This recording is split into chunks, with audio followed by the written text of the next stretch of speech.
Happy Friday. Phil Lindemann with your news from Avalanche Physical Therapy on Krystal 93. People from across the country are coming to Breck to beat the heat. How hot was it in Texas when you left town? 102. That was Brian from just outside Austin, getting ready for a hike at the B&B Trailhead this morning, joined by 3 generations of family members. This is Caroline. She's 2.5. She's ready to hike. Making a day trip up from Denver was young Taylor. I brought my dog, my aunt, my grandpa, my dad, and my mom. Hiking with friends from Minnesota was Joe from Utah. We've hiked around some of the area mountains and stuff and over by Keystone earlier this week, but we wanted to head over this way now. Joe and his friends have been meeting up to hike for 20 years now, but today was their very first time at B&B. Speaking of the heat, Summit County set a new recent record high today, 80 degrees in Dillon. That beats the previous record of 78 from 1994 and 2000. The Front Range will likely meet or break record highs today, 99 degrees in Denver. That record dates back to 1877. Data comes from Colorado Climate Center.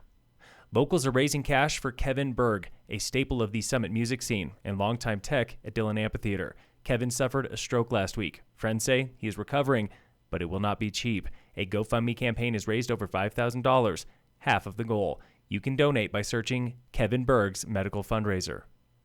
Work is hitting a fever pitch in Park County, where the abandoned North London Mill is getting new life as a backcountry ski hut. Project co-director Jeff Crane. When I first saw the site, I saw the terrain around it, and I just thought this would be a great backcountry hut, and that remains, central to the vision for it. And we've done quite a bit of skiing up there, and it's wonderful. But Crane's vision has grown. We also have visions of this being a resource for the arts and sciences, concerts, and we're kind of committed to the idea of acoustic music up there. We're not talking about Woodstock. They also have plans for exhibits and archaeology workshops. Restoration there is over 3 years old and funded almost entirely by grants. Co-director Kate McCoy. Some of the most interesting stuff that we've found are evidence of women and children up at the site, a lipstick case that still had red lipstick in it, a compact, women's shoes. Crane hopes to open the hut for skiing this coming season. A new master plan is in the works at Arapahoe Basin, where COO Al Hensroth tells us they are done with major construction.